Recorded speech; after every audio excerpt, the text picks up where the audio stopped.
welcome to Break Into Tech. We are going to talk a little bit today about the Align program and about the kinds of courses that we have in computer science. And today we're going to get a little glimpse into a course that we teach here at Corey College that's all about how we can use our computing skills to have a positive impact on our communities and on the world around us. My name is Laney Strange. I'm a teaching professor here in Corey College, here in Boston. I teach some of our Align courses for anyone who's thinking about the Align program. And I'm also our director of broadening participation. So that means I focus a lot on diversity and inclusion in computer science and making sure that it's welcoming and accessible, especially to populations that have been marginalized in our fields.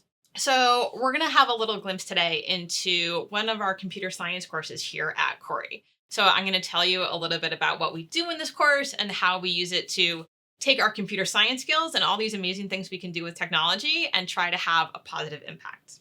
The course that we're going to talk about today is called Transformative Justice with Computing Technology. So this is a majorly interdisciplinary class. We've got Transformative Justice, which we're going to talk about today, and the computing technology side of it. So what can we do? How can we bring our skills, and what skills can we learn, and what skills can we build on as we're learning computer science in this context of social justice?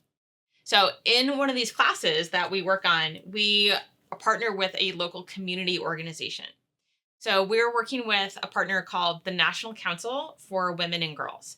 And they are based here in Boston in the Roxbury neighborhood, which is just next door here to Northeastern. And they do a lot of advocacy and a lot of helping and a lot of mission-driven work for women and girls who have been incarcerated. And so this is going to be our focus today. If we think about these women and these girls who have been in prison and they get released from prison, what challenges are they facing? They're re-entering their communities. And then how can we help them as they're going through this transition process? So this is a woman named Rhoda.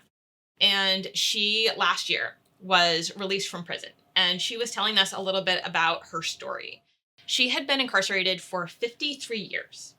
And she first was arrested when she was 20 years old. So this is her whole life that she's been in prison. And she got connected with this partner organization that we work with, the National Council, who are helping her get back on her feet and get back into her community. And so our question on the table is, how can we help her? And the most important follow-up question to that is, what does she need? What has her experience been like? So we asked her, what's her experience been like getting back into the community after all of this time away? She talked with us about some of the things that have changed after 53 years. How do you rent an apartment? Everything is different from when she was 20 years old. She wanted to go and visit a friend who lived in Denver, and she had never been on a plane before. And she didn't know how to do that. How do you buy a ticket? What do you do when you get to the airport? What kind of identification do you need? All of that was new to her. How to cook, because when she was arrested when she was 20, she's been away this entire time. In your 20s is when you learn to cook and do laundry and take care of yourself and all these things that we learn, little by little in our 20s and in young adulthood. She missed that whole step. She didn't have the same experience as a lot of other people. How to figure out healthcare. So Rhoda is now in her 70s. What happens with Medicare? What happens with other kinds of options that might exist? She doesn't really know and doesn't really know how to get started trying to figure all that out. So after all this time away, there's a lot of stuff that's been challenging for her just in terms of getting back on her feet, getting back into the community. And so this is where we decided to combine these two fields. So this is an interdisciplinary class. We've got transformative justice on one side and computer science on the other side. So computer science is very much our focus in Align. And this is one of those instances where we combine it with another field to see how we can have the most positive impact that we can. So I'm going to talk a little bit about both of these areas to give you a sense of what we do in this class. So transformative justice is a relatively new idea. And we want to start by comparing it to traditional criminal justice. And so I would ask you to take a moment and just reflect on if you've ever been involved in one way or another in the criminal justice system. It can look like a lot of different things, but if you've ever, for example, served on a jury, if you've ever called 911, if you've ever had an interaction with the police, with jails, with prisons, any of those kinds of situations that has a relationship with sort of our idea of traditional criminal justice. And what this has looked like in general in traditional criminal justice is that we have, the state or the city, and, this could be like the police or a judge or a prosecutor or something like that, and then the offender. And often what happens in traditional criminal justice is what do we have? Is we have the state punishing the offender. And so these other kinds of ideas have come around sometimes over a long period of time, but in this idea of what can we do that's maybe a little bit different from this traditional approach. So 3 things fit under this umbrella. And the one that's been around the longest is called restorative justice. The idea of restorative justice is that, all right, let's think about, we have the state and the offender. What about the victim? So what happens in restorative justice is that focuses on the relationship between the offender and the victim rather than the offender and the state. So how can we sort of find resolution there? How can the offender make amends to the victim and acknowledge how what they've done has impacted the victim? That's the focus of restorative justice. Here in Massachusetts, there's a lot of restorative justice organizations that connect the offender and the victim. And that sort of led over time. So this idea of transformative justice, which is what we focus on in this class, is a newer idea.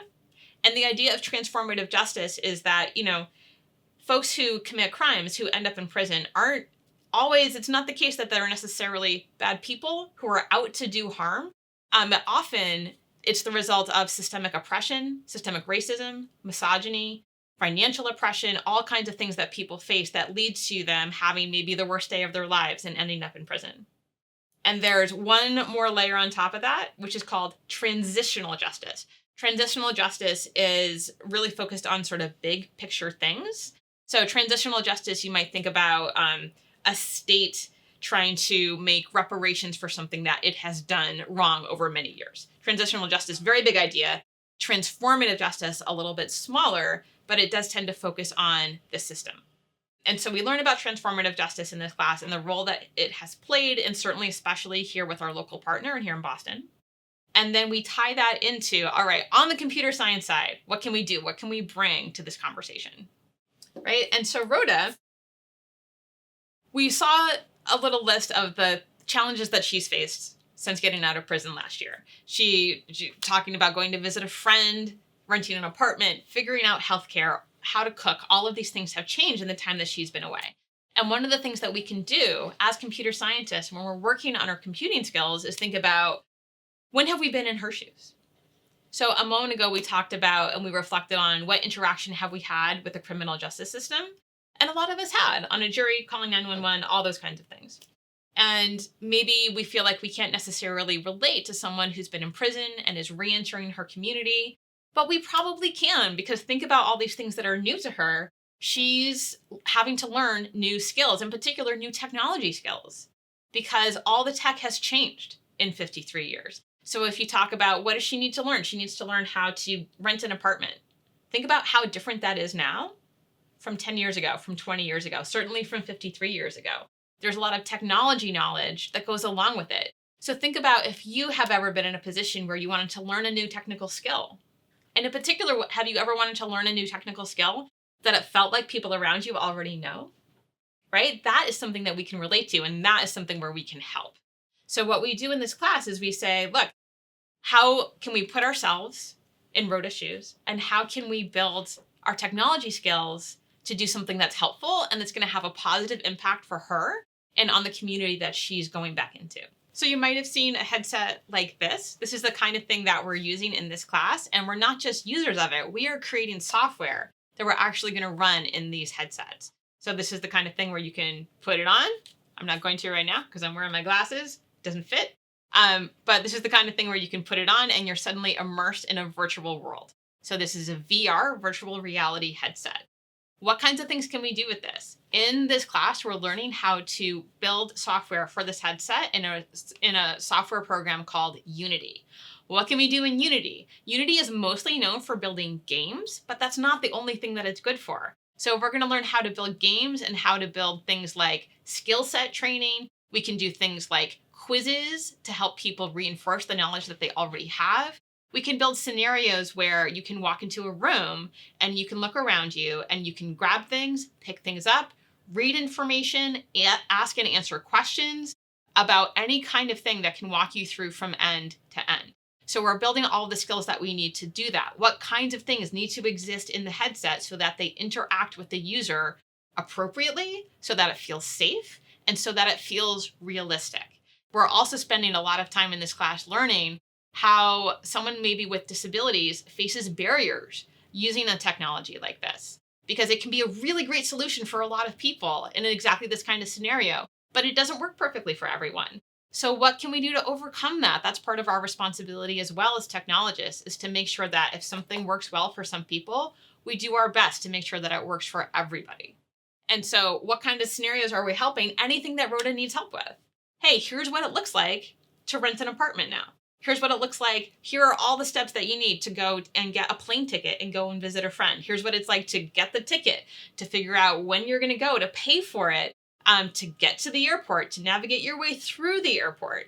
So all these kinds of things where you can get some practice before you go and do it in real life. So someone in Rhoda's position is going to be applying for jobs, is going to be looking to build up their skills so that they can support themselves and so that they can be productive members of their community. And we can help them with this kind of training where you can get some practice, you can get comfortable with it, you can feel safe with it before you go out and really experience it in the real world. And this is one little glimpse into one class that we do here at Corey. And what we're trying to do in this case is combine this idea of transformative justice and learn about that role in our community in and around Boston and in and around the Northeastern campus, and how we can support women who are reentering their communities. They're trying to get back on their feet. What can we do to help them from a technology point of view? How can we learn important computing skills to help people out and have a positive impact? So if this sounded interesting to you or something that would be meaningful for you, we have a lot more information on the Corey website. Check out Align there. Thanks for joining us.